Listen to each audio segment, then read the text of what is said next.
우리나라 최고 대학들의 수리 논술 시험 정말 치열하잖아요. 근데 혹시 이 시험들 속에 어떤 숨겨진 패턴이 있다는 생각 해보신 적 있나요? 겉으로 보기엔 완전히 달라 보이는 두 문제가 사실은 같은 뿌리를 가졌다는 거. 오늘 그 비밀을 한번 파헤쳐 보겠습니다. 자, 여기 두 문제가 있습니다. 왼쪽이 2024학년도 연세대 문제고요. 오른쪽이 2025학년도 한양대 수리논술 문제입니다. 어때요? 딱 봐도 뭔가 묘하게 닮지 않았나요? 과연 이 두 문제 사이엔 어떤 연결고리가 숨어 있는 걸까요? 사실 이게 그냥 우연이 아닙니다. 요즘 최상위권 대학 수리논술에서 조합론, 그중에서도 특히 까다로운 조건이 붙은 경로 찾기의 문제가 아주 중요한 트렌드로 떠오르고 있거든요.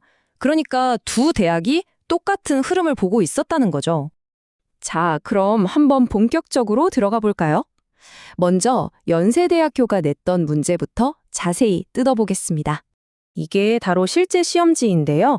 문제를 보면 원점에서 출발해서 오른쪽으로 먼저 가야 하고요. 최종 목적지는 21, 21인데 가는 동안 방향을 정확히 5번만 바꿔야 한다는 조건이 붙어 있습니다. 자, 이 복잡해 보이는 문제의 핵심 조건만 딱 정리해 볼게요. 기본은 21 곱하기 21 격자 위에서 길 찾는 문제예요. 그런데 시작은 무조건 오른쪽, 그리고 방향은 딱 5번만 바꿀 것. 이 두 가지 아주 까다로운 조건이 붙은 거죠. 바로 이 제약 조건들이 이 문제의 핵심이라고 할 수 있습니다. 그럼 이제 한양대학교가 이 아이디어를 가지고 어떻게 한 단계 더 나아갔는지 한번 살펴보겠습니다. 정말 흥미로워요. 한양대 문제를 딱 보면 시적부터가 다릅니다. 21이라는 구체적인 숫자가 아니라 n이라는 문자가 나오죠. 경로의 수를 구하라는 게 아니라 방향 전환 횟수에 따라서 fn과 gn이라는 함수를 직접 만들어 보라고 하고 있어요. 그러니까 한양대는 한 걸음 더 나아간 거예요. 그냥 답을 구하는 게 아니라 아예 그 규칙 자체를 함수로 만들라는 거죠. n 곱하기 n이라는 일반적인 상황에서 방향 전환이 4번일 때랑 7번일 때의 경우의 수를 각각 fn과 gn이라는 공식으로 나타내야 하는 겁니다.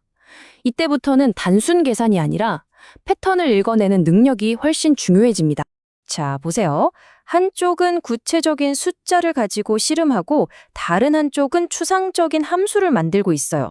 그럼 대체 이 둘을 이어주는 숨겨진 연결고리는 뭘까요? 여러분은 어떻게 생각하세요? 이 두 문제를 풀려면 완전히 다른 방법이 필요할까요? 아니면 이 둘을 한 방에 꿰뚫어 버리는 어떤 마스터키 같은 게 존재할까요? 그 첫 번째 열쇠는 바로 이동의 묶음이라는 개념입니다. 길을 한 칸 한 칸 보는 게 아니고요. 가로로 쭉 가는 한 덩어리, 세로로 쭉 가는 한 덩어리, 이런 덩어리들이 번갈아 나타나는 걸로 경로를 다시 해석하는 거예요. 관점을 바꾸는 거죠. 그리고 두 번째 열쇠는 바로 중복조합입니다. 예를 들어서 세로로 총 21칸을 가야 한다고 해봐요.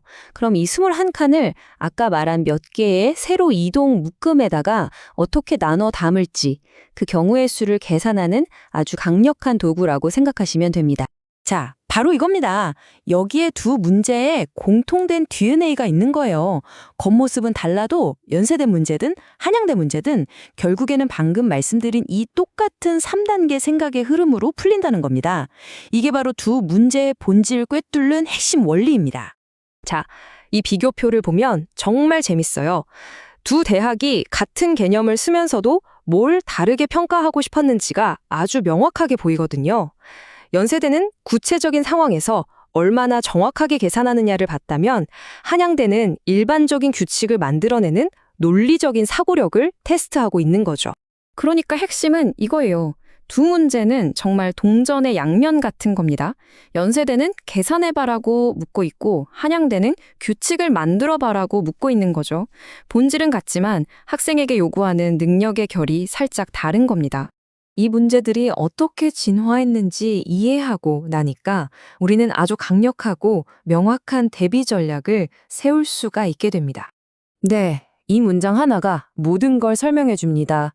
한양대 문제처럼 추상적이고 일반화된 문제를 풀려면 그 전에 연세대 문제 같은 구체적인 버전을 완벽하게 마스터하는 게 필수적인 첫걸음이라는 뜻이죠. 그래서 오늘의 분석이 여러분께 드리는 제안은 아주 명확하고 실용적입니다. 먼저 구체적인 문제로 기본기를 탄탄하게 다지세요. 그리고 나서 추상적인 일반화로 넘어가는 겁니다. 이 순서가 가장 효율적이고 확실한 길입니다. 자, 오늘 분석을 통해서 우리는 과거와 현재의 흐름을 읽어봤습니다. 그럼 이제 여러분이 미래를 예측해 볼 차례예요. 과연 내년, 그리고 내후년의 출제자들은 이 경로 찾기 문제를 또 어떻게 바꾸고 어떻게 발전시킬까요? 이 질문을 여러분께 남겨드리면서 오늘 분석을 마치겠습니다.